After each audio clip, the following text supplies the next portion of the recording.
د سیمې هیواد او د نړۍ تازه خبرونه هر غړي د کندوز رادیو څخه مه هېروئ.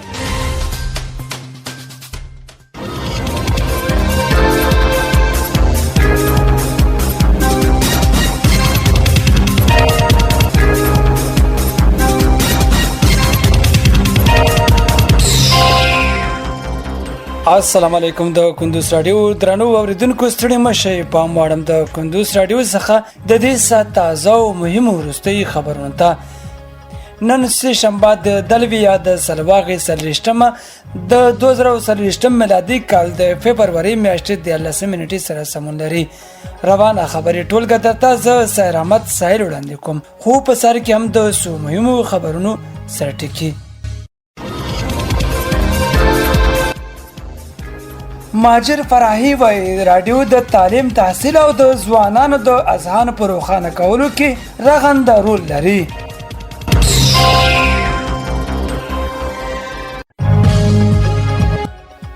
بغلان کې په نشهیي توکو 2 کسان راټول کړل شول.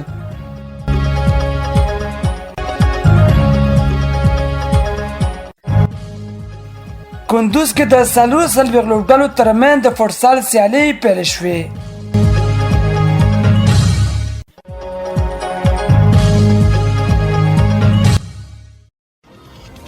او نواز شریف او بلاول بوټ ائتلافي حکومت جوړوي.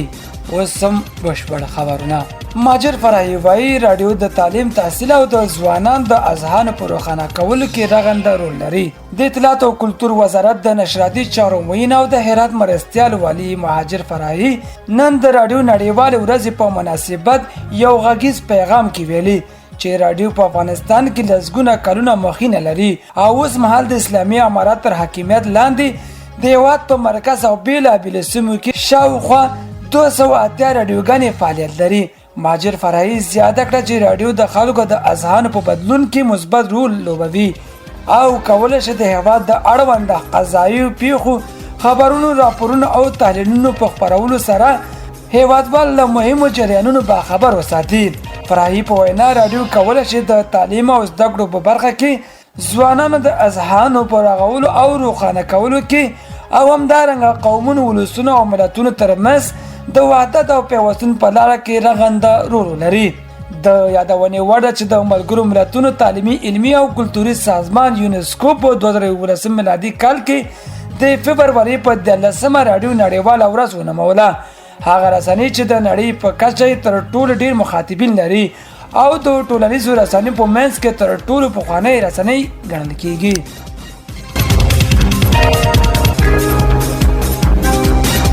بغلان کې په نشهیي توکو 2 کسان راټول کړل شول. د بغلان امنیتي مسؤلینو په یاد ولایت کې په نشهیي توکو د 2 کسان د راټولولو خبر ورکړی دی. د بغلان امنیي قومندانۍ د نشهیي توکو پر وړاندې د مبارزې مدیر مولا محمد نبی کامران رسنۍ ته وویل چې یاد قومندانۍ د نشهیي توکو پر وړاندې د مبارزې پولیسو د یو لړ عملیاتو په ترڅ کې په نشهیي توکو 2 کسان د یاد ولایت د مرکز پلخمري ښار له مربوطاتو څخه راټول او د درملنې کمپون ته معرفي کړي دي چې له 15 ورځو درملنې وروسته به خپلو کورنیو ته وسپارل شي. د یادونې وړ ده چې په بغلان کې تېرو 2 کلونو په بهیر کې په نشهیي توکو نږدې 3,500 کسان درملنه شوي او عادي ژوند ته راستانه شوي دي.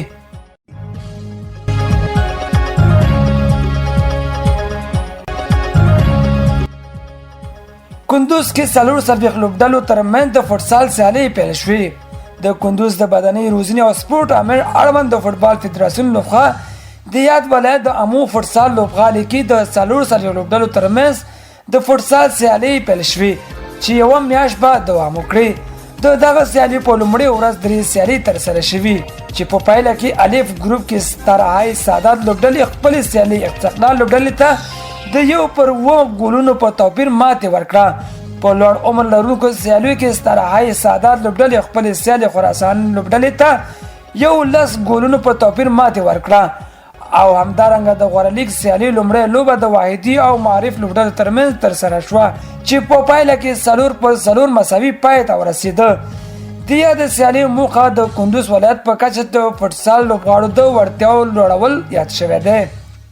درنو اوریدونکو په خبري سرویس کې وسم یو بهرنی خبر.